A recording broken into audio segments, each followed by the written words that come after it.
እስቲ ዛሬ ከጢሞቴዎስ መልእክት ሌላ ክፍል አውጥተን ለመነሻ የሚሆነንን እናንብብ። ሁለተኛ ጢሞቴዎስ ምዕራፍ 1 ቁጥር 6 እና 7 እናነባለን።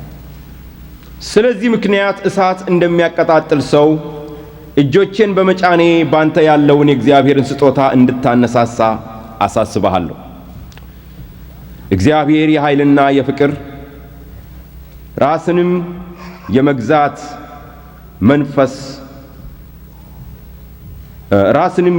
መንፈስ እንጂ የፍርሃት መንፈስ አልሰጠንምና።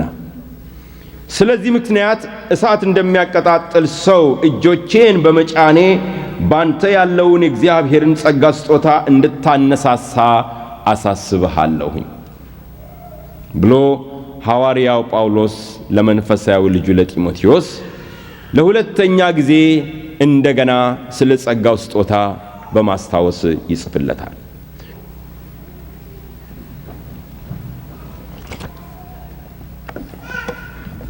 ጥቅሶች የምሰጣችሁ ዛሬ አልፎ አልፎ ነው። ምክንያቱም ስለ ጸጋ ስጦታዎች ስንነጋገር ብዙ ነገሮች ከኛ ከልምምዳችን ካለፍንበት ሕይወት ጋር በምናያይዘው ጊዜ ለኛ እንደሚሆነን ሆኖ ሲቀርብ ከዚህም ከዛም ጥቅስ መጥቀስ ላይቻል ይችላል። ነገር ግን እውነተኛ ነገር ነው የምንነጋገረው። በትላንትናው ዕለት በመጀመሪያው የሐዋርያው ጳውሎስ መልእክት ለጢሞቴዎስ በጻፈለት ምዕራፍ 4 ላይ እንደተመለከትነውና እንዳየነው ጳውሎስ ለጢሞቴዎስ ማደግህ በነገር ሁሉ ይገለጥ ይታይ ብሎ በእግዚአብሔር ቃልና ባለው በጸጋ ስጦታ ማደግ እንደሚገባው እንደገለጸለት ተመልክተናል። ዛሬ ደግሞ የተመለከትነው ጥቅስ ጳውሎስ በዚህ በመጨረሻው ደብዳቤው ላይ እጅግ ለሚወደው ለመንፈሳዊ ልጁ ለጢሞቴዎስ እጆቼን ባንተ ላይ በመጫን እሳት እንደሚያቀጣጥል ሰው ባንተ ውስጥ ያለውን የጸጋ ስጦታ ምን እላለሁ አነሳሳለሁ ብሎ ይናገረዋል። ስለዚህ ጳውሎስ መንፈሳዊ ልጁ ጢሞቴዎስን በሁሉም የእድገት አቅጣጫ እንዲያድግ ነው የሚፈልገው። በሁሉም መንገድ እድገቱ እንዲሆን ነው የሚፈልገው። በአንድ አቅጣጫ ብቻ ሳይሆን ሁሉንም አቅጣጫ ይዘህ እደግ፣ የክርስትና እድገት የተወሰነ አይደለም ብሎ ሲናገረው ነው የምንመለከተው። በትላንትናው ቀን እንዳየነው በእግዚአብሔር ቃል ማደግ አስፈላጊነቱ ይህ ነው የሚባል አይደለም። ጳውሎስ በዚህ ቦታ ላይ ደግሞ ለልጁ ለጢሞቴዎስ በጸጋ ስጦታ እደግ፣ የጸጋ ስጦታ እግዚአብሔር ባንተ ውስጥ የሰጠውን አንቀሳቅሰው ብሎ ይናገረዋል። ስለዚህ በእግዚአብሔር ቃል ስታድግ፣ በጸጋ ስጦታዎችን በምታድግበት ጊዜ እድገትህ ሚዛናዊ ይሆናል፣ ሚዛናዊ ሆኖ የተጠበቀ ይሆናል ብሎ ይናገረዋል። ስለዚህ ጥሩ መንፈሳዊ መሪ ያደርግሃል ይለዋል። ጥሩ መንፈሳዊ መሪ ያደርግሃል። በምታገለግልበት ቤተ ክርስቲያን ውስጥ በምትመራው ሕዝብ መካከል በምትቆምበት ጊዜ በዚህ ልምምድ ውስጥ ያለፍክ ሰው ስለሆንክ ሰዎች ለሚለማመዱት ነገር አዲስ እየሆንክ አንተ ግራ ተጋብተህ ቤተ ክርስቲያኑም ግራ አይጋባም ማለቱ ነው። ስለዚህ በጸጋ ስጦታዎች ደግሞ እደግ ብሎ ይናገረዋል። ዛሬም እግዚአብሔር መንፈስ ለኔና ለእናንተ እዚህ ለተሰበሰብን ሁሉ የሚናገረን እድገታችን ሚዛናዊ እንዲሆንና በሁሉም አቅጣጫ ለእግዚአብሔር ቆመን እግዚአብሔርን የምናስከብር ዕቃዎች እንድንሆን ነው። ዛሬ የኢትዮጵያውያንን አብያተ ክርስቲያናት ወይንም እኛን ክርስቲያኖችን በምንመለከትበት ጊዜ የጸጋ ስጦታዎች በእኛ መካከል ያላቸው ሁኔታ ምን ይመስላል ብለን ስንመለከት ሁለት አክራሪ ክፍሎች እንዳሉ ነው የምንመለከተው። ሁለት አክራሪ ክፍሎች ነው ያለው። ስለዚህ ችግራችን ከአክራሪዎች ጋር ነው። አንደኛዎቹ አክራሪዎች የጸጋ ስጦታ አያስፈልገንም፣ የጸጋን ስጦታ ወደ ቤተ ክርስቲያናችን እንዲገባ አንፈልግም፣ እንዲህ ያለውን ልምምድ በተቻለን መጠን በቤተ ክርስቲያናችን ውስጥ እንዳይታይና እንዳይንቀሳቀስ የተቻለንን ማድረግ ነው የሚል ነው።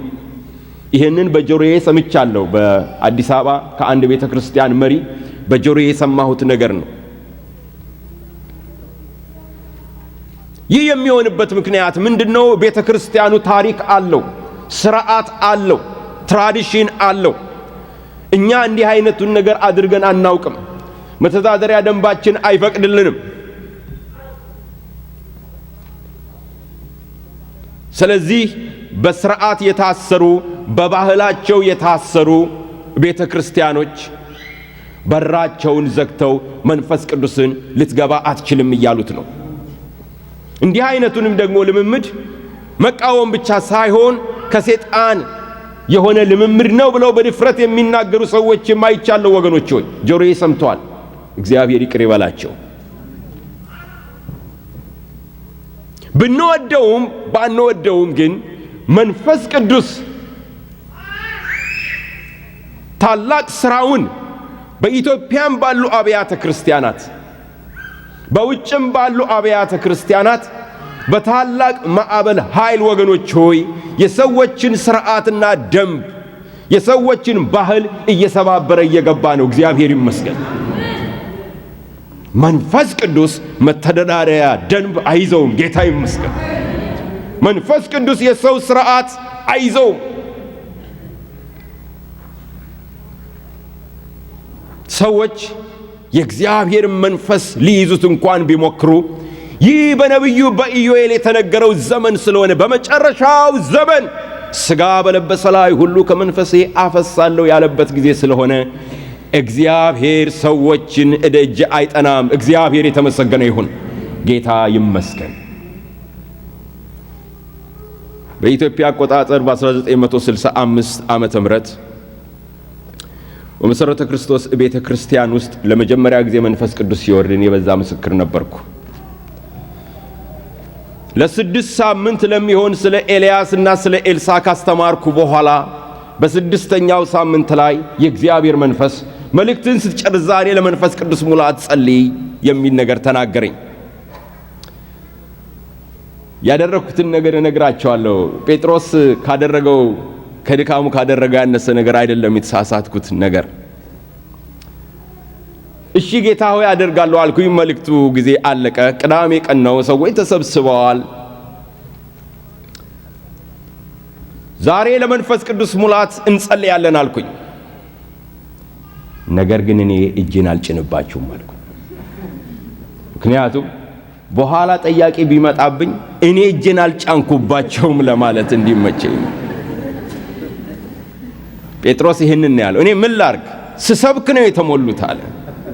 ስሰብክ ነው የተሞሉት።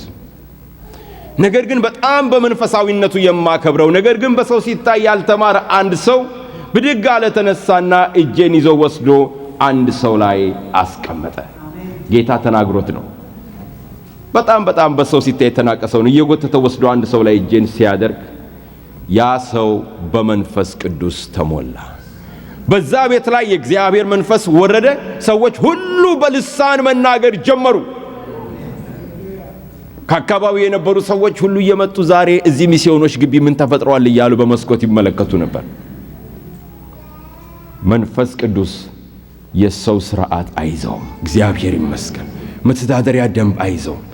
ስለዚህ ወገኖች ሆይ ወደድንም ጠላንም የእግዚአብሔር መንፈስ ስራውን በመካከላችን እያካሄደ ነው።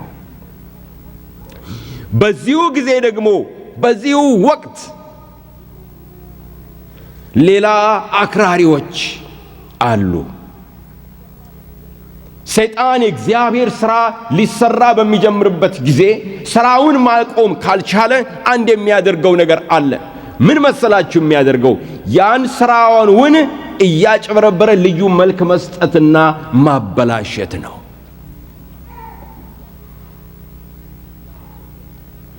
ዛሬ ያለንበት ሌላው ችግር ደግሞ ይሄ ነው። ስለዚህ ለአንዳንድ ሰዎች ወይ ለብዙ ሰዎች ስለ መንፈስ ቅዱስ ደግሞ ሲነገር መንፈስ ቅዱስ ስርዓትን የማያውቅ ነው የሚመስላቸው። ከመንፈስ ቅዱስ ሥርዓት የሚያውቅ ማን አለ? እግዚአብሔር ይመስገን። ከመንፈስ ቅዱስ በአግባብ የሚሰራ ማን አለ? ወገኖች ሆይ የእግዚአብሔር መንፈስ ማለት ለአንዳንድ ሰዎች የሚያስፈራ ነገር ነው። ወደው አይደለም። ድሮ አንድ ወንድማችን ትንቢት መናገር ሲጀምር እኔ ይደበቅ ነበር። ለምን እንደምደበቅ ልንገራችሁ። እውነቴን ነው። የምደበቅበት ምክንያት እሱ ትንቢት ሲናገር ወይ እጁን ዘርግቶ ወይ ዝም ብሎ አይናገርም። ያገኘውን ነገር ይዞ እየዞረ ሰው ላይ እየወረወረ፣ እኔም አንድ ሁለቴ አንስቶ ወርውሮኛል።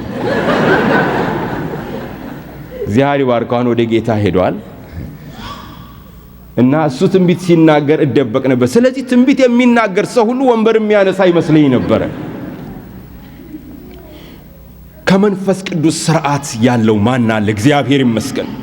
ዛሬ እኔና እናንተ ለዚህ ለመንፈስ ቅዱስ እንቅስቃሴ አዲስ ትውልድ ሆነን መንፈስ ቅዱስ በውብ ሁኔታ ባማረ ሁኔታ እንዴት እንደሚሰራ ለወገኖቻችን የማሳየት ኃላፊነት አለብን። ጌታ ይመስገን። ስለዚህ ነው ወገኖች ሆይ ሁለት አክራሪዎች ብዬ የተነሳሁት በዚህ ምክንያት ነው።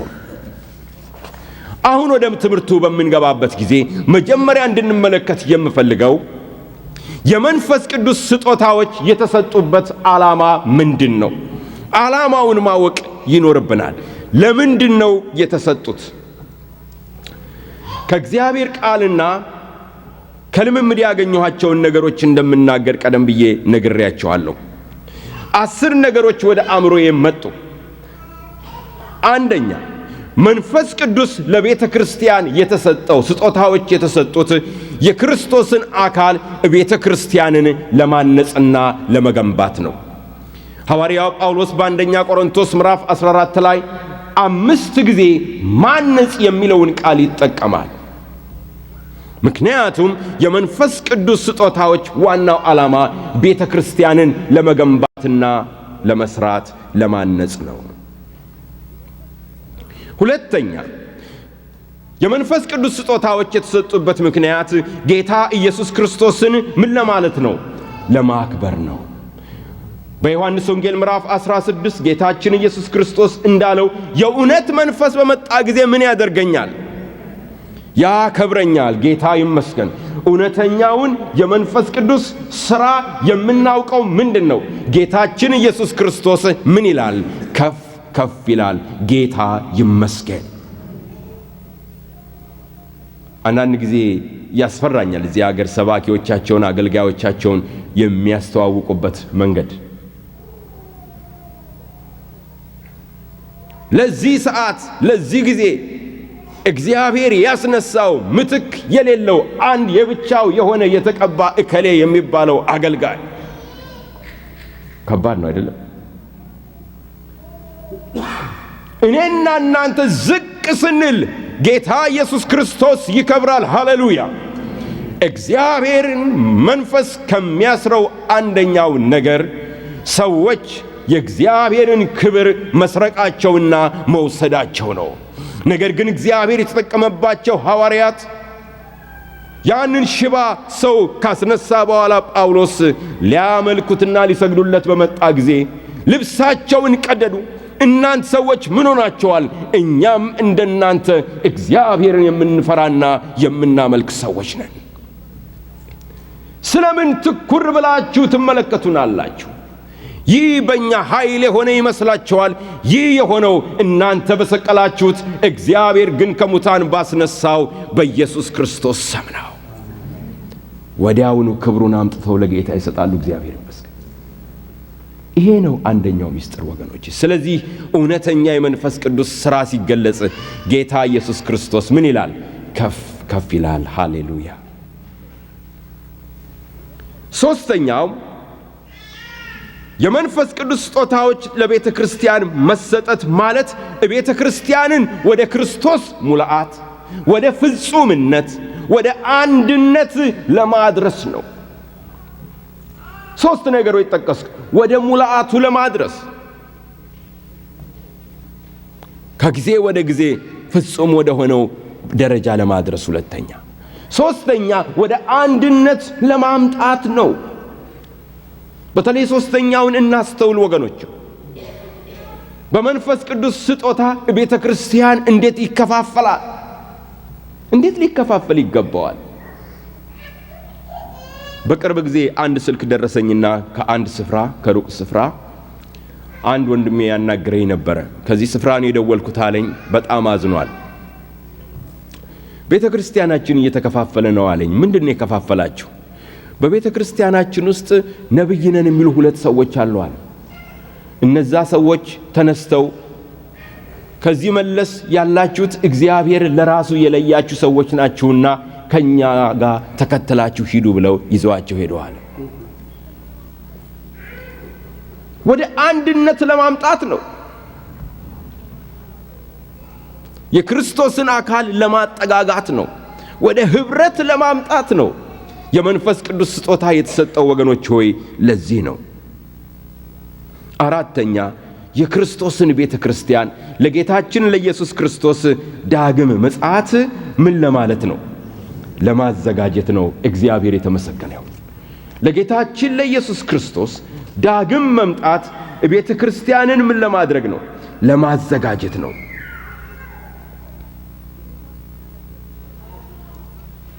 የጌታችንን የኢየሱስ ክርስቶስ መምጣት ስትጠባበቁ አንድም የጸጋ ስጦታ አይጉደልባችሁ ብሎ ጳውሎስ ይናገራል። ያዘጋጃል። አንድ ታሪክ አለ። ይህም ታሪክ የይስሐቅ ጋብቻ ነው። የይስሐቅን ጋብቻ ስንመለከት ይስሐቅ የጌታ ኢየሱስ ክርስቶስ ምሳሌ ሲሆን አብርሃም የአብ ምሳሌ ሆኖ መልእክተኛው አሽከሩ ኤሌዘር ደግሞ የመንፈስ ቅዱስ ምሳሌ ሆኖ እናያለን። አብርሃም አሽከሩን ኤሌዘርን ወደ ሩቅ አገር ርብቃን ይዞ እንዲመጣ ይጠይቀዋል። ቤተ ክርስቲያንን ይሄድና ቤተ ክርስቲያንን ወይንም ደግሞ ሙሽራይቱን ርብቃ በብዙ ወርቅ በብዙ ስጦታ ይሸልምና ያዘጋጅና ወደ ሙሽራው ወደ ይስሐቅ ወደ ቤተ ክርስቲያን ያመጣታል። ዛሬ እኮ የተሰጠን ወገኖች ይጸጋ ቤተ ክርስቲያንን ለመሸለም ነው። ሃሌሉያ! ለጌታችን ለኢየሱስ ክርስቶስ ቀን እርሱ በሚገለጽበት ጊዜ ሙሽራይቱ አምራ ተውባ ቆንጆ ሆና ሙሽራውን ኢየሱስ ክርስቶስን ለመቀበል እንድትነጠቅ ነው። እግዚአብሔር የተመሰገነ ይሁን። አምስተኛ ነፍሳትን ወደ ክርስቶስ ለማምጣት ነው። ነፍሳት ወደ ጌታ የሚመጡት ትላንት እንዳልኳችሁ የእግዚአብሔርን ቃል በመስማት ነው። ቃሉን ስበክ፣ በጊዜውም አለጊዜውም ቃሉን ስበክ። ቃሉ ግን ወገኖች ሆይ በኃይል በስልጣን በምልክቶች በድንቅ ነገሮች እንዲሰበክ ደግሞ የእግዚአብሔር ፈቃድ ነው። በተለይ አሁን በምንኖርበት ዘመን አሁን በዚህ ዘመን በተለይ ወገኖች ሆይ ሰይጣን ፊት ለፊት በሚሰራበት ጊዜ የእግዚአብሔር እውነተኛው ክቡር የሆነው ክንዱ እንዲገለጽ ያስፈልጋል። ምን ደረጃ ላይ እንደደረስን ታውቃላችሁ? እነዛ ጠንቋዮች በፈርዖን ፊት ሆነው የራሳቸውን በትር በጣሉ ጊዜ እባብ እንዳደረጉ ዛሬም ደግሞ ወገኖች ተቃራኒው የሰይጣን ኃይል ብዙ ነገሮችን እያደረገ ነው። ከሩቅ ምስራቅ የመጣ እምነት ውስጥ ያለ አንድ ሰው ሲነግረኝ ምን ነው እናንተን ቤተ ክርስቲያን ልዩ የሚያደርገው? ሰዎች ለምን ይሄዳሉ? ለምን እንደሚሄዱ አውቃለሁ። ፈውስ ፍለጋ፣ ምልክት ፍለጋ። እኔ ባለሁበት እምነት ውስጥ የምንለማመደውን ነገር ብነግርህ አታምንም አለኝ። ምን ትሆናላችሁ አልኩት። ሜዲቴት በማድረግ በአየር ላይ ስንንሳፈፍ ብታይ ትደነቃለህ።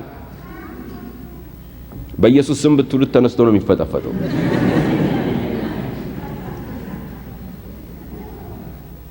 እንነጠቃለን፣ እንወሰዳለን፣ ሌላ ዓለም ውስጥ እንገባለን። ሰዎች የእግዚአብሔርን ኃይል ከክርስቶስ ቤተ ክርስቲያን ውስጥ ስላጡ ወደ ሰይጣን ዞር ብለው ኃይልን ለመለማመድ እየፈለጉ ነው ወገኖች ሆይ። ቤተ ክርስቲያን ግን በእግዚአብሔር ኃይል በምትታጠቅበት ጊዜ ወገኖች ሆይ ለምልክትና ለድንቅ ብቻ አይደለም። የሰዎች ሰንሰለታቸው ሲበጠስ፣ ቀንበራቸው ሲሰበር፣ ሸክማቸው ሲወድቅ፣ ሕይወታቸው መንፈስ ቅዱስ እየገለባበጠ ወደ እርሱ ያመጣቸዋል። እግዚአብሔር የተመሰገነ ይሁን።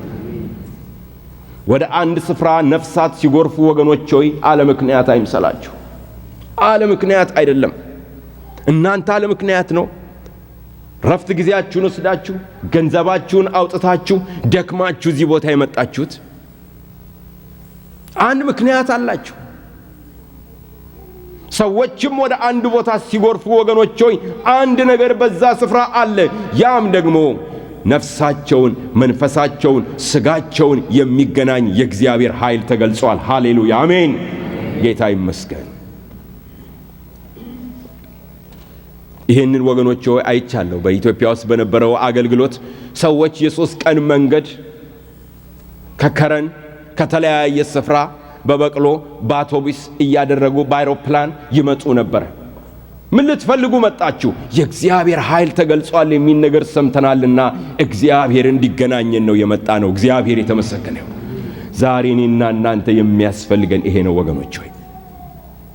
ስለዚህ ጴጥሮስ በምዕራፍ 3 በዮሐንስ በሐዋርያት ሥራ እንደተመለከትነው ያ ሽባ ሰው ከተፈወሰ በኋላ በ3000 ሰዎች መካከል ቆሞ ወንጌልን ሲሰብክ በአንድ ጊዜ 3000 ነፍሳት ወደ እግዚአብሔር መንግሥት አስገባ። በሌላ ጊዜ ደግሞ 5000 ነፍሳት ወደ እግዚአብሔር መጡ ይላል የእግዚአብሔር ቃል። ለምን? የኢየሱስ ክርስቶስ የትንሣኤው ኃይልና ክብሩ በላያቸው ላይ ነበረ። እግዚአብሔር የተመሰገነ ይሁን። ይሄ ነው ወገኖች ሆይ። 6ኛ የቅዱሳንን ስጋዊ ፍላጎታቸውን ለማሟላት ነው። ምንድነው ለማለት የምፈልገው ወገኖች ሆይ? የእግዚአብሔር ስጦታዎች የተሰጡት በዚህ በምድር ላይ በምንኖርበት ጊዜ የሚያስፈልጉንን ነገሮች፣ በረከቶች በዛ በኩል ለመቀበል ነው። ለምሳሌ ፈውስ የልጆች እንጀራ ነው። በእግዚአብሔር ቃል ውስጥ ፈውስ የተሰጠው እኮ ለኛ ነው። እግዚአብሔር ይመስገን፣ ለኛ ነው። የቅዱሳን ስጦታ ነው። የቅዱሳን ምግብ ነው። የቅዱሳን እንጀራ ነው። እግዚአብሔር ይመስገን። ስለዚህ ያለን ነገርን ሁሉ እግዚአብሔር በእነዚህ ጸጋ ስጦታዎች በኩል ይገናኛል ማለት ነው። 7ኛ የጸጋ ስጦታዎች የተሰጡት ቤተ ክርስቲያንን ዘወትር በቅድስና በንጽህና በአግባብ እንድትኖር ለማድረግ ነው። ስለ ሐዋርያት ቤተ ክርስቲያን ምን እንደሚል ቃሉ ታውቃላችሁ? በሐዋርያት ሥራ ላይ በሁሉም ላይ ታላቅ ጸጋ ነበራቸው ይላል። ሕዝቡም ያከብሯቸው ነበር፣ ሊተባበራቸው የሚደፍር አንድም እንኳን አልነበረም። በሐዋርያት ሥራ ምዕራፍ 5 ላይ ስንመለከት ሐናንያና ሰጴራ ያደረጉትን ነገር እናውቃለን። ጴጥሮስ ግን በመጡ ጊዜ በመንፈስ ቅዱስ ተሞልቶ መናፍስትን በመለየት ስጦታ ተሞልቶ ሐናንያ ወይ ለምን መንፈስ ቅዱስን ትዋሻለህ?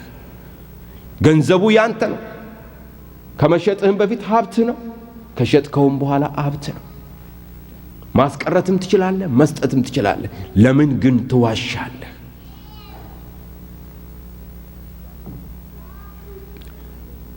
ዛሬ ወገኖች ሆይ እንደው እግዚአብሔር መንፈስ በኃይል ሥራውን ሲጀምር ራሱ ቤተ ክርስቲያንን ስለሚያነጻት ቶሎ ዝግጅት ብናደርግ የሕይወት ዝግጅት ጥሩ ይመስለኛል። የእግዚአብሔር መንፈስ በሚሰራበት ስፍራ ወገኖች ሆይ ቀልድና ጨዋታችሁን አቁሙ። በሳት ነው የምትጫወቱት ወገኖች። ሰዎች ሲፈወሱ እንደምታዩ ሰዎችም ደግሞ ሲመቱ ታያላችሁ። ቀልድ አይምሰላችሁ። ስለዚህ የእግዚአብሔር መንፈስ በሚሰራበት ጊዜ በዛን ሰዓት ቤተ ክርስቲያን ተቀድሳ ነጽታ ሰዎች እግዚአብሔርን በመፍራት ተሞልተው ያገለግላሉ። አንድ ጊዜ አንድ ወንድሜ ሲሰብክ ምን አለ? በየአየር ጣቢያው በየኤርፖርቱ በምንሄድበት ጊዜ በአንድ ነገር ውስጥ እናልፋለን አይደለ? መሳሪያ ይዘን እንደሆነ ምን ይዘን እንደሆነ ቼክ ያደርገዋል። በዛ ኤክስሬ ውስጥ ስናልፍ መሳሪያ ካለ ወዲያው ይጮሃል አይደለ? ነው የሚለው ወዲያው ነው። እግዚአብሔር እንደዛ አይነት መሳሪያ ቤቱ ቢያስቀምጥ አይ ጉዳችን። ምናልባት እኔ ሳልፍ ብዙ ጊዜ ይጮህ ይሆናል ከሌሎቻችሁ። ብዙ ነገሮች ይገለጹ ነበር። የእግዚአብሔር ምሕረት፣ የእግዚአብሔር ይቅርታ፣ የእግዚአብሔር ታላቅነት እዚህ ላይ ነው የማደንቀው ወገኖች ሆይ። ስምንተኛ በአገልግሎታችን ፍሬያማ መሆን የምንችለው የጸጋ ስጦታዎቻችንን ስንጠቀም ነው። እግዚአብሔር እኮ ሰጥቷል ወገኖች ሆይ፣ ሰጥቷል፣ ሰጥቶሻል። ለአንዱ 1፣ ለአንዱ 2፣ ለአንዱ 5፣ ለአንዱ 10 አድርጎ ወደ ሩቅ አገር ሄደ፣ ሰጥቷል። ስንቶቻችሁ በመንፈስ ቅዱስ ተሞልታችኋል? በልሳን ትናገራላችሁ? እስቲ አውርዱ። ቆዩ አውርዱ። መሞላት የምትፈልጉ ስንት ናችሁ? እጃችሁን እስቲ አውጡ። እዚህ ጸሎት መደረግ አለበት ይህን ሰሞን። በእውነት ነው የምላችሁ። በጣም መንፈስ ቅዱስ በመጣ ጊዜ ደሃ አይደለም፣ ባዶ እጁን አይመጣም። ስጦታ ይዞ ነው የሚመጣው። እግዚአብሔር ይመስገን። ስለዚህ ወስደናል፣ ተቀብለናል። ፍሬ እናፍራበት። ጌታ በሚመጣበት ጊዜ ይሄው ጌታ 1 ሰጠኸኝ 2 አድርጌያለሁ፣ 2 ሰጠኸኝ 4 ሆኗል፣ 5 ሰጠኸኝ 10 አድርጌያለሁ ለማለት እንድንችል እግዚአብሔር ይርዳል። 9ኛ የእግዚአብሔርን ፈቃድ ለማወቅ የጸጋ ስጦታዎች ያገለግሉናል።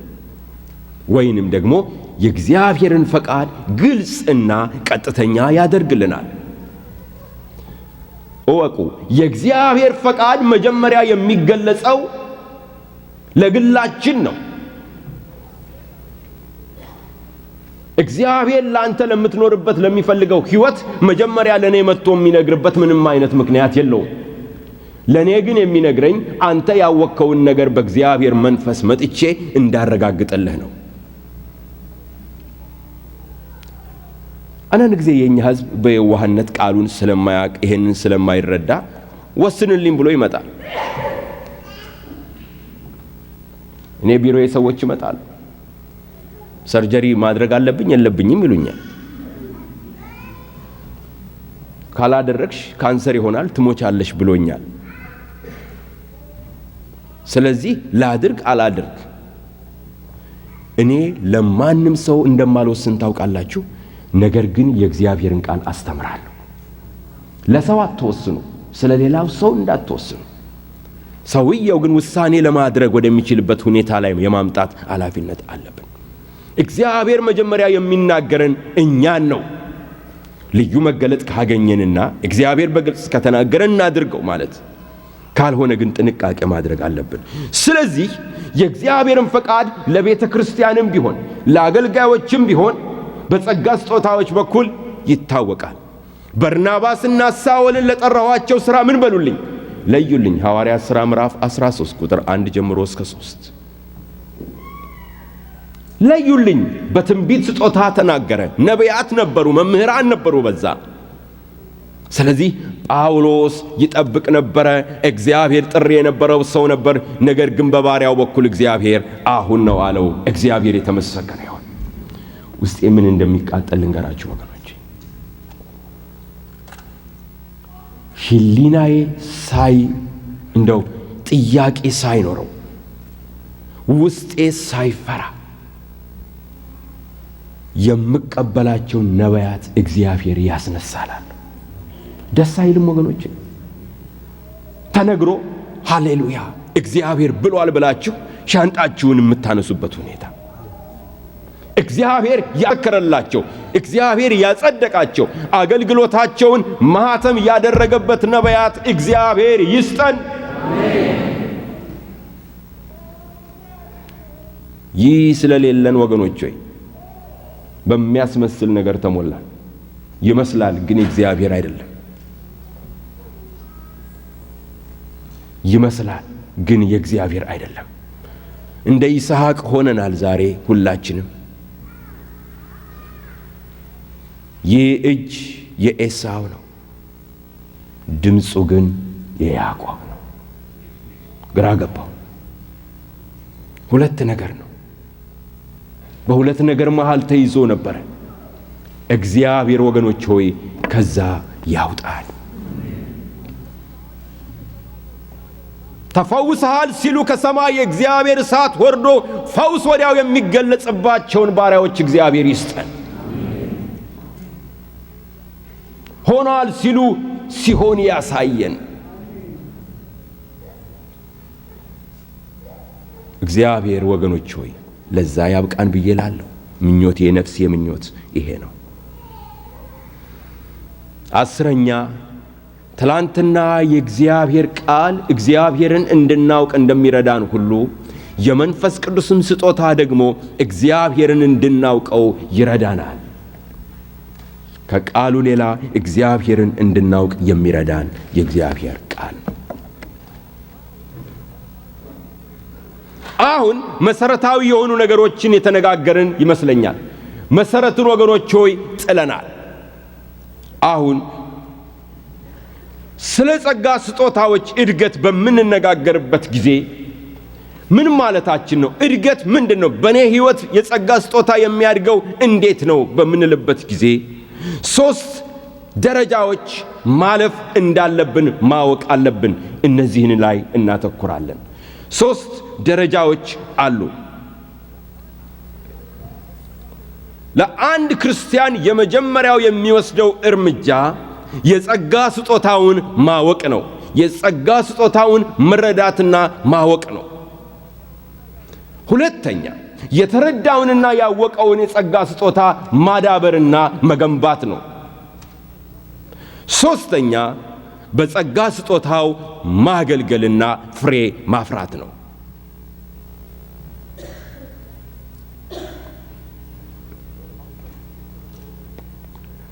አሁን በዚህ ውስጥ የተሰበሰብን ሰዎች 300 ምንሆን ይሆናል። አሁን እዚህ ወረቀት አድዬ ከየትኛው ወገን እንዳላችሁ ይመስላችኋል ብል ምን መልስ እንደምትሰጡኝ አላቅም። ነገር ግን አንድ ነገር ለማድረግ እፈልጋለሁ። 3 ጥያቄ ጠይቃለሁ። ያሁኖቹን ጥያቄ ደግማችኋለሁ። ከየትኛው ክፍል እንደሆናችሁ እጃችሁን እንድታሳዩኝ እፈልጋለሁ። ሐሳብ እንድናገኝ ነው። ስጦታዬን አላውቅም ማወቅ እፈልጋለሁ የምትሉ ስንቶች ናችሁ? ከፍ አድርጉት። እዚህ ከፍ አድርጉት። እሺ እናወርዳለን። ሁለተኛ ስጦታዬን የማውቅ ይመስለኛል፣ እርግጠኛ አይደለሁም፣ እየተጠቀምኩበትም ነው፣ ግን እርግጠኛ አይደለሁም የምትሉ ስንቶች ናችሁ? ከፍ አድርጉት። ሶስተኛ ስጦታዬን አውቃለሁ፣ ስራ ላይ እያወልኩት ነው፣ እያገለገልኩ ነው በስጦታዬ የምትሉ ስንቶች ናችሁ? ታውቃላችሁ? አሁን ስመለከት ብዙ እጃችንን ያወጣነው ገና ስጦታችንን ማናቅ ሰዎች ነን። እዚህ ያለነው ገና ስጦታችንን ማናቅ ሰዎች ነን ያለነው። ስለዚህ እዛ ላይ እነዚህ 3 ደረጃዎች ላይ እንድናተኩር እፈልጋለሁ። የኔና የናንተ የመጀመሪያው ጥያቄያችን ምንድነው? ስጦታዬን እንዴት ነው የማውቀው? እዛ ውስጥ ከመግባቴ በፊት ስጦታዬን በምልበት ስንል ወገኖች ሆይ ምን ማለት ነው? ስንት ናቸው ስጦታዎች ብላችሁ 9 ነው የምትሉኝ። እኔ ስለ 9 ስጦታዎች ብቻ አይደለም የምናገረው፣ ስለ አገልግሎት ስጦታዎችም ነው የምናገረው። ከዛም በላይ ደግሞ በሮሜ መልእክት ምዕራፍ 12 እንደገና ደግሞ በአንደኛ ቆሮንቶስ ምዕራፍ 12 ጳውሎስ የገለጻቸውንና ጌታችን ኢየሱስ ክርስቶስ ደግሞ በብቸኝነት ስለመኖር ስለ አለማግባት የተናገረውንም ጨምረን ብንቆጥራቸው በኔ ሊስት 23 የሚሆኑ ስጦታዎች አሉ ብዬ ነው ማምነው። ስለዚህ ማጽናናት፣ እንግዶችን መቀበል፣ አስተዳደር፣ እነዚህ ሁሉ የጸጋ ስጦታዎች መሆናቸውን እንድናውቅ ያስፈልገናል። እርዳታ መስጠት፣ እርዳታ ስላችሁ የገንዘብ አይደለም። አሁን ዝርዝር ውስጥ ገብቼ ለመተርጎም እያንዳንዳቸውን ጊዜ የለኝም። መጽሐፉ ላይ ግን በሚገባ ገልጬዋለሁ። ስለዚህ ሰፋ አድርገን እንድንመለከት ነው የምፈልገው። ስጦታዬን እንዴት አውቃለሁ? እኔ በመንፈስ ቅዱስ ከተሞላው በኋላ ወዲያውኑ ይህን ጥያቄ ነው የጠየቅኩት። ስለ ስጦታ ሲያስረዱኝ ስጦታዬ ምን ይሆን አልኩኝ። አንድ ጓደኛዬ ነበርና ስለ መንፈስ ቅዱስ ሙላት የነገረኝ በቅርብ ማውቀው ከኔ የተሻለ እሱ ነበር። እሱም ብዙ አያውቅም ግን ከኔ ይሻላል። እና ስጦታዬን እንዴት ነው የስጦታ ነገር አልኩት። ወዲያውኑ ሆል ናይት ፕሬየር ጀመረ። እኔ ሳልድን ሰብክ ነበር። ምን ትሰብክ ነበር ብትሉኝ የማውቀው ነገር የለም ግን ሰብክ ነበር። እና ስጠይቀው ስጦታዎቹ እነዚህ ናቸው አለን። 9 ቆጠረልኝ። እንዴት ይሻላል ታዲያ አሁን አልኩት። አይ አሁን የሚሻለው የምትፈልገውን ነገር መርጠህ ንገረኝ እንጸልያለን አለኝ። በየዋህነት ነው። እኔ መሆን የምፈልገው አስተማሪና ሰባኪ ነው አለሱ። አይ እኔ የምፈልገው የትንቢት ስጦታና የመስበክ ስጦታ ነው አልኩኝ። ይገርማችኋል ስንጸልይ አደረን። የማረሳውን ነገር በህይወቴ ከሌሊቱ 8 ሰዓት በኢትዮጵያ አቆጣጠር 2 AM ላይ እኔ የትንቢት ስጦታ ተቀበልኩኝ። ግን ወዲያውኑ ችግር ተፈጠረ። ውጭ ካልወጣው ካልተናገርኩ አልኩኝ። ይዘውኝ አትወጣም የት ነው የምትሄደው አሁን ወይ ውሻ ይበላሃል ወይ ጅብ ይበላሃል ተብዬ የጸጋ ስጦታችንን እንግዲህ ለማወቅ እንጓጓለን። ወዲያው አይደለም እንጓጓለን፣ እንጠማለን። በጣም ጥሩ ጥማት ነው። ስለዚህ ይሄን ጥያቄ ብዙዎቻችን እንጠይቃለን ብዬ እላለሁ። እኔ እንደሚመስለኝ ወገኖች ሆይ የጸጋ ስጦታችንን ለማወቅ የሚጠቅሙን ነገሮችን ዝርዝር እሰጣችኋለሁ። ጥቂት ዝርዝሮች። አንደኛ ስጦታዎቹ እነማን እንደሆኑ ማወቅና የስጦታዎቹ ባህሪና ስራ ምን እንደሆነ ማወቅ ስጦታችንን እንድናውቅ ይረዳናል። ምክንያቱም ስለነሱ ስናውቅ እንዴ ይሄንማ እየተጠቀምኩበት አይደለም እንዴ ብለን እንላለን። ብዙዎቻችን እንኳን አሁን 9ኙን እንኳን በትክክል መቁጠር ማንችል ብዙዎች እንኖራለን እዚህ ውስጥ ተውት 23 እና 24። ግን ስለዚህ ጥናት ስናደርግ ከእግዚአብሔር ቃል ሌሎችንም መጽሐፍቶች በመጠቀም ስናጠና ያን ጊዜ በእኛ ውስጥ አሁን እየሰራ ያለውን ጸጋ ማወቅ እንችላለን።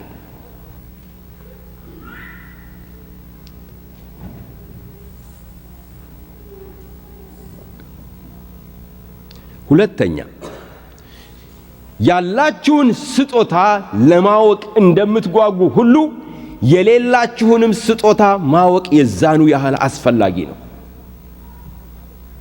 የሌላችሁን ስጦታ ደግሞ ማወቅ አስፈላጊ ነው። ለምን በሉኝ? የሌላችሁን ስታውቁ ያላችሁን ታውቃላችሁ። አንደኛ። ሁለተኛ የሌላችሁን ስጦታ በምታውቁበት ጊዜ ስትወስኑ ሁሉንም ነገር ለመሆን አትፈልጉም፣ አይዘበራረቀባችሁም። ስለዚህ ነው አንዳንዴ ትንቢት የሚናገር ሰው ካየን ትንቢት ስጦታ እንጸልያለን። ስለ ፈውስ የሚጸልይ ካየን ፈውስ ነው የምንፈልገው። ምክንያቱም ስለማናቅ ነው፣ የኛን ስለማናቅ ነው። ሶስተኛ ስለ አንድ ስጦታ ያለን ሸክምና ጥማት ያ ስጦታ እንደሚሰጠን ወይንም እንደተሰጠን ምልክት ነው። ሐዋርያው ጳውሎስ በፊልጵስዩስ መልእክቱ ላይ በሚናገርበት ጊዜ ጳውሎስ በእናንተ ውስጥ በጎን ነገር የሚያስብ በጎን ነገር እንድትመኙ የሚያደርግ እግዚአብሔር ራሱ ነው ብሎ ይናገራል። እግዚአብሔር ራሱ ነው።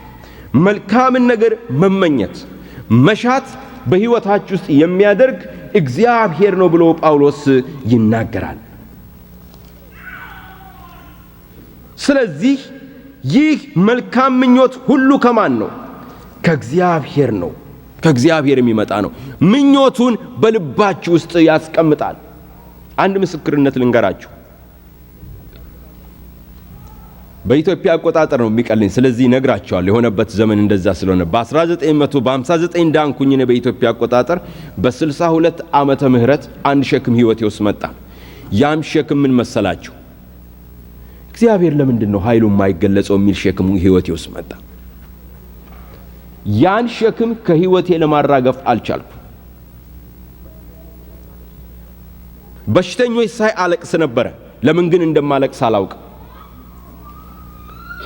ምን ብዬ መጸለይ ጀመርኩ? እግዚአብሔር ሆይ የፈውስ ስጦታ ያላቸውን የታምራት ስጦታ ያላቸው ባሪያዎችህን አስነሳ እያልኩ መጸለይ ጀመርኩ። 2 ዓመት ከጸለይኩ በኋላ እግዚአብሔር ምን አለኝ? ከነዛ ሰዎች አንዱ መሆን ትፈልጋለህ ወይ አለ። አይ አልኩኝ፣ ተጠራጠርኩኝ። ከዚህ በፊት መስክሬዋለሁ ይሄን ነገር። ለምን መሆን የማልፈልገው ነገር እኔ በዛ ጊዜ ወንጌላዊ የሚባል ነገር ነው። ለምን ወንጌላዊ ማለት የመጨረሻ የተጣለ ሰው ነበር። 30 ብር ነው 50 ብር ደሞዝ የነበረው ሰው ነው። ሽማግሌዎቹ እዚህ ስለነበሩ ነው ጠይቀው። ስለዚህ መሆን የማልፈልገው ነገር እርሱ ነበር። አንድ ቀን አንድ እግዚአብሔር ሰው የጻፈውን መጽሐፍ አገኘ። ወንድም ያሰፋ አለሙ ሰጠኝ፣ እሱ ያስታውሰው ይሆናል። ሰጠኝና አንብቦ ብሎ ሰጠኝ። ያም ደግሞ ዊሊያም ብርሃናም መጽሐፍ ነው። A Man Sent From God የሚል መጽሐፍ ነው። ቤት አትክልት ውስጥ ቁጭ ብዬ ሳነበው ዝም ብዬ አለቅሳለሁ በጣም። እንዴ ሰው ምን ይለኛል አልኩና ሮጥኩና መኝታ ቤቴ ውስጥ ገብቼ በማለቅስበት ጊዜ እግዚአብሔር ሆይ አልኩ፣ ሕይወቴን ላንተ መስጠት እፈልጋለሁ፣ ነገር ግን አላውቅበትም አልኩ። አንድ ድምፅ ሰማሁ። ማረሳው ድምፅ ወገኖቼ፣ በሕይወቴ ዘመን አረሳው። ሕይወትህን እንዴት እንደምትሰጥ አስተምርሃለሁ የሚል ድምፅ ሰማሁ። ምን እንዳደረገኝ ታውቃላችሁ? ሳቅ በሳቅ ሆንኩ። አንድ ጊዜ በጣም ሳቅኩኝ። እንደዛ አይነት ሳቅ እንደው በጣም ደስ የሚል የመንፈስ ቅዱስ ሳቅ ሳቅኩ። ጥማቱ ሕይወታችሁ ውስጥ ይመጣል። ከዛ በኋላ ብዙ ነገሮች ሆኑ፣ እግዚአብሔር ይመስገን። ግን ጥማቱን በሕይወታችሁ ላይ ያደርጋል። ሸክሙን በሕይወታችሁ ላይ ቅዱሳንን ለማገልገል ሸክም ሊሰጣችሁ ይችላል እግዚአብሔር። ሰዎችን የማጽናናት ሸክም ሊሰጣችሁ ይችላል እግዚአብሔር። ወንጌልን ወጥቶ ለመስበክ ሸክም ሊሰጣችሁ ይችላል እግዚአብሔር። ይሄ ሸክም ግን ስላችሁ 1 ሳምንት የሚቆይ አይደለም፣ 3 ሳምንት የሚቆይ አይደለም፣ 2 ወር የሚቆይ አይደለም። ነፍሳችሁ ውስጥ፣ አጥንታችሁ ውስጥ፣ ደማችሁ ውስጥ ገብቶ ወደ ጌታ እስክትሄዱ ወይ ጌታ እስኪመጣ ድረስ ከናንተ ጋር የሚጣበቅ ሸክም ነው። ሃሌሉያ። በቀደም ትላንትና እንዳልኳችሁ ዞር ብሎ አይ እሱን ትቼዋለሁ የሚባል አይነት ሸክም አይደለም። ነገር ግን ነፍሳችሁ ውስጥ የሚኖር ነገር ነው ወገኖች። አንድ ነገር አለ ሳስበው እንኳን እንትን ያደርገኛል። እግዚአብሔር አንድን ሸክም ካልሰጣችሁ እግዚአብሔርን ማገልገል አትችሉም። እግዚአብሔር ግን ያን ሸክም ከሰጣችሁ ከዛ ነገር ጋር ትጣበቃላችሁ። ይሄን ያየሁት ምን መሰላችሁ? በበሽተኞች መካከል በመሆንበት ጊዜ የሚሰማኝን ነገር ስለማቅ ነው። መውጣት ፈጽሞ አልፈልግም። ከኔ ጋር ምንም ግንኙነት ከባህሪዬም ከጠባዬም ጋር ግንኙነት እንደሌለው እኔና እግዚአብሔር እናውቃለን። ከሚያለቅሱት ጋር ታለቅሳላችሁ፣ ከተሰበሩት ጋር አብራችሁ ትሰበራላችሁ፣ ከታመሙት ጋር አብራችሁ ትታመማላችሁ። ያን ሸክም ነው የምላችሁ። እግዚአብሔር የተመሰገነ። የነፍሳትን ሸክም ውስጣችሁ እግዚአብሔር ካመጣ ይዛችሁት ነው የምትኖሩት። በቃ የት ይሄዳል? ሰው ላውጣው ቢለው ማውጣት አይችልም። እናንተም አትችሉም፣ ሰውም አይችልም። በደማችሁና በአጥንታችሁ ውስጥ እንደሚቀጣጠል እሳት ነው። እግዚአብሔር የተመሰገነ ይሁን። ስለዚህ ስጦታችሁን በዚህ ታውቃላችሁ። በነፍሴ ውስጥ ይቃጠላል ይቃጠላል የምትሉት ነገር ካለ ወገኖች ሆይ እግዚአብሔር ይመስገን። ጌታ ሰጥቷችኋል። ጌታ ይመስገን። ሌላው ስጦታችንን የምናውቀው በአገልግሎት ላይ ስንውል በምናየው ፍሬ ነው። በአገልግሎት ላይ ስንውል በምናየው ፍሬ ነው። ዛፍ ከፍሬዋ ትታወቃለች። ፍሬውን ነው ማየት። ይሄን ወንድሜን በዚህ ስፍራ ሳየው ፍሬ ሲያፈራ ያዋል። ይሄን ወንድማችንን በዚህ ስፍራ ሳየው ፍሬ ሲያፈራ እናየዋለን የምንለው ያ ስጦታችን እንደሆነ እናውቃለን። ፍሬ ካላፈራችሁበት ከጌታ አይደለም።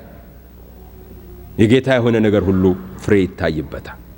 አምስተኛ ከቅዱሳን የምታገኙት ምስክር ስጦታችሁን ለማወቅ ይረዳቸዋል። ሰዎች ምን ይላሉ? ስለ ጸጋ ስጦታችሁ ምን ይላሉ?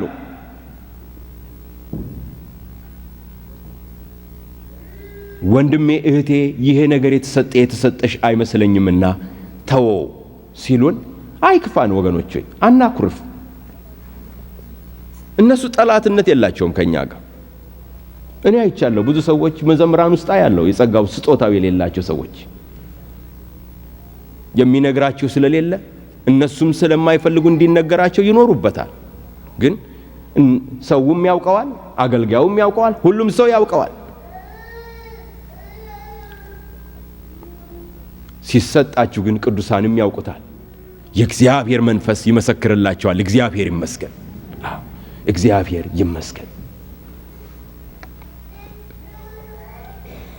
ሌላው ራሳችንን መጠየቅ ያለብን በአገልግሎታችን ደስተኞች ነን ወይ? ደስታ አለን ወይ? ሐሴት እናደርጋለን ወይ?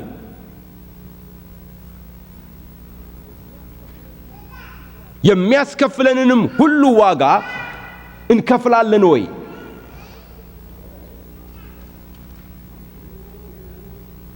እኔ አንድ ሰው በአገልግሎቱ ላይ ሆኖ የሚገጥመውንና የሚመጣበትን ፈተና እጅግ አድርጎ ሕይወቱን የሚጎዳውና ከእግዚአብሔር ጋር ያለውን ግንኙነት የሚያበላሽበት ከሆነ ምናልባት ለዛ ነገር አልተጠራ ይሆናል። ያ ሰው አልተጠራ ይሆናል።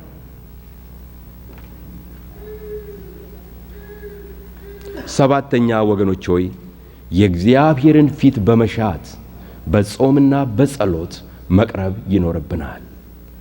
በጾምና በጸሎት መቅረብ ይኖርብናል።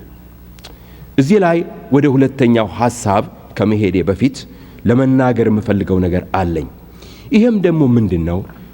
መጋቢዎችም ደግሞ ትልቅ ኃላፊነት አለባቸው። አገልጋዮች ትልቅ ኃላፊነት አለባቸው።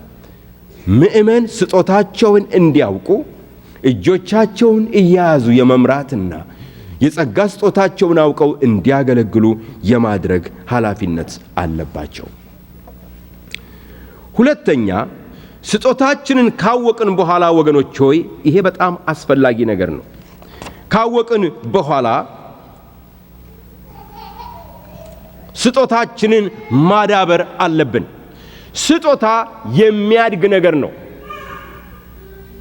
ስጦታው አይደለም ራሱ የሚያድገው፣ እኛ ነን የምናድገው። ስጦታው አይደለም ቅባቱ እየተቀባ የሚሄደው፣ እኛ ነን እየተቀባን የምንሄደው። እንዳትሳሳቱ። ስለዚህ ስጦታን ማዳበር ስለ ስጦታው አይደለም። የትንቢት ስጦታ ሰማያዊ ነው፣ ቅዱስ ነው፣ ፍጹም ነው፣ ከእግዚአብሔር ነው፣ ከሰማይ ነው፣ ከመለኮት ነው። እሱ የሚያድገው ምንም ነገር የለውም። እኛ ነን ግን የምናድገው፣ እኛ ነን የምንቀባው። ይሄ ደረጃ በጣም በጣም በጣም አስፈላጊ ነው። የስጦታን ማዳበር በጣም አስፈላጊ መካከለኛ ደረጃ ነው። በዚህ ደረጃዎች ነው ነገሮች የሚበላሹት። በዚህ ደረጃ ነው ሰዎች ስጦታቸውን ጥለው ሁለተኛም የማያነሱት። በዚህ ደረጃ ነው ብዙዎች የሚሰናከሉት። ይሄ ደረጃ አስፈላጊ ነው። አንደኛ ወደ ትላንትናው ልመልሳችሁ ነው። ለእግዚአብሔር ቃል ምንጊዜም ቅድሚያ እንስጥ። ስጦታው አይደለም በሕይወታችን ላይ ቅድሚያው ምንድነው? እሱ የእግዚአብሔር ቃል ነው። የእግዚአብሔር ቃል ነው። ወደ እግዚአብሔር ቃል እየተመለስን በእግዚአብሔር ቃል ውስጥ ራሳችንን ማነጽ፣ በእግዚአብሔር ቃል ውስጥ ራሳችንን መገንባት ይኖርብናል። ሁለተኛ ስጦታውን ከተቀበልንና በሕይወታችን መስራት ከጀመረ በኋላ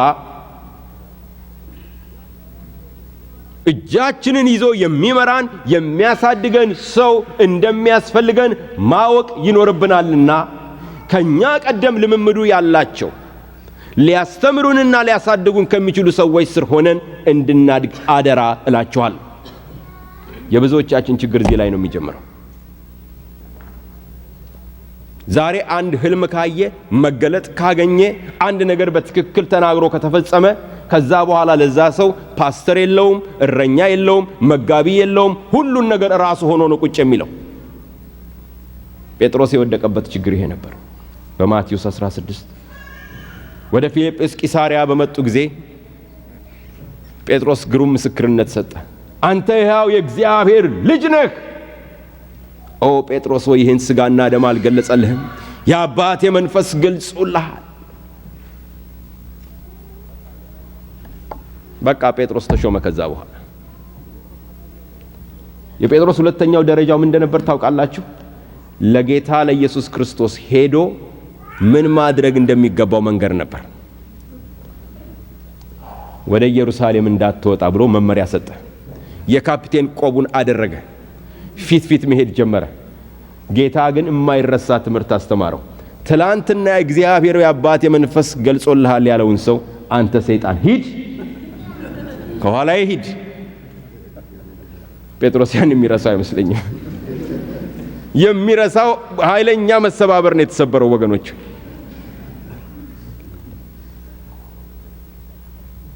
ለብዙዎቻችን እንደዚህ ነው።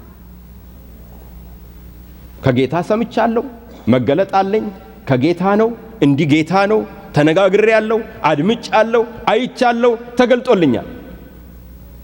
ብዙዎች የራሳቸው መምህር፣ የራሳቸው አስተማሪ፣ የራሳቸው መሪ እንደሆኑ ታውቃላችሁ። ሌላ ምስክር አያስፈልጋቸውም ለአንዳንድ ሰዎች። በቃ እነሱ ሁሉንም ብለው ጨርሰውታል። እግዚአብሔር ከዛ ህይወት ይጠብቃል። ቁጭ በየኔት መሪ ያስፈልገናል ወገኖች፣ የሚያሳድጉን። በብሉይ ኪዳን በምንመለከትበት ጊዜ ኢያሱ ከሙሴ ይማር ነበር። ኤልሳ ከኤልያስ ይማር ነበር።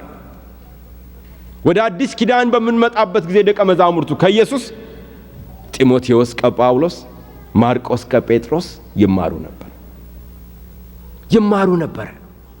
ዝቅ ብለው ይማሩ ነበር። አደራረጉን ያዩ ነበር። በተለይ በብሉይ ኪዳን ትንቢት በሚናገሩበት ጊዜ እንዴት ትንቢት እንደሚናገሩ የሚያስተምሯቸው ሰዎች ነበሩ።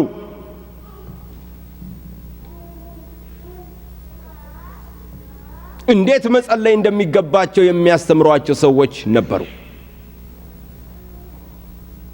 ዛሬም ወገኖች እንማር፣ በደረጃው እንሂድ። ሶስተኛ፣ በልምምዳችን ላይ ዶክትሪን እንዳንፈጥር እንጠንቀቅ ወገኖች። በልምምዳችን ላይ ዶክትሪን እንዳንፈጥር ጥንቃቄ እናድርግ። አንድ ጊዜ አንድ አስተማሪያችን ሲናገር ምን አለ? አንድ ሰው በጣም ጌታ የሚባርከው በመንፈስ ቅዱስ የተሞላ ሰው አለ ሲነግረን፣ ሕይወቱ የተቀጣጠለ ሰው ነበር አለ። አንድ ቀን በእግዚአብሔር መንፈስ ተሞልቶ ሲሰብክ ከነበረበት ስፍራ 3 ኢንች ወደ ላይ ለ1 ደቂቃ ተንሳፈፈ አለ።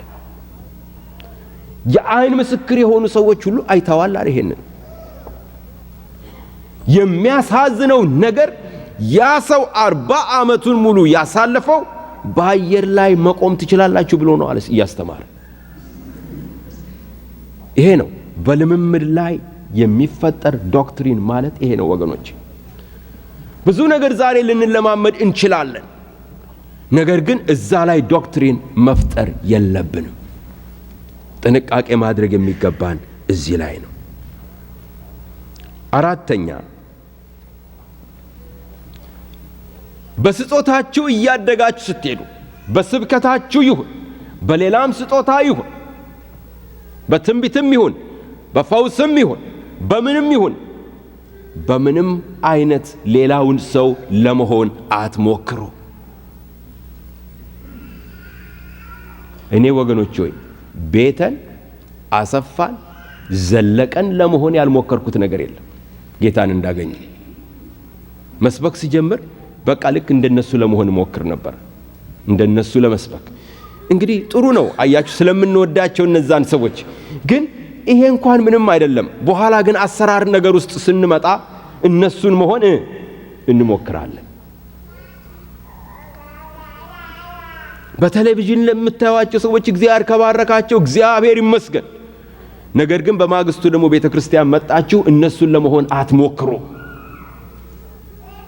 እግዚአብሔር በእኛነታችን እንዳለን ይጠቀምብናል። እግዚአብሔር ይመስገን። በዓለም ላይ አንድ ዳንኤል መኮንን ብቻ ነው ያለው። እንደኔ አይነት ስም እንኳን ያለው ሰው ቢሆን እኔን ሊሆን አይችልም።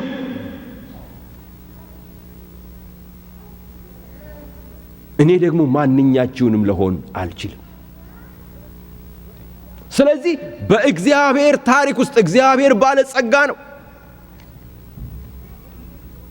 እግዚአብሔር ዚሮክስ ማሽን እንደሌለው ታውቃላችሁ። እያንዳንዳችን ድንቅና ውብ ነን በፊቱ። ብዙ አሰራር አለው እግዚአብሔር። ስለዚህ ፈጽሞ በኑሯቸው ምሰሏቸው ነው እንጂ እግዚአብሔር ቃል የሚለው ከናንተ በፊት ያመኑትን አገልግሎታቸውን ፈሊጥና አሰራራቸውን ምሰሉ የሚል ነገር አልተጻፈም። ይሄ ነው ችግራችን ወገኖቼ። ስለዚህ ሌላውን ሰው ለመምሰል አንሞክር።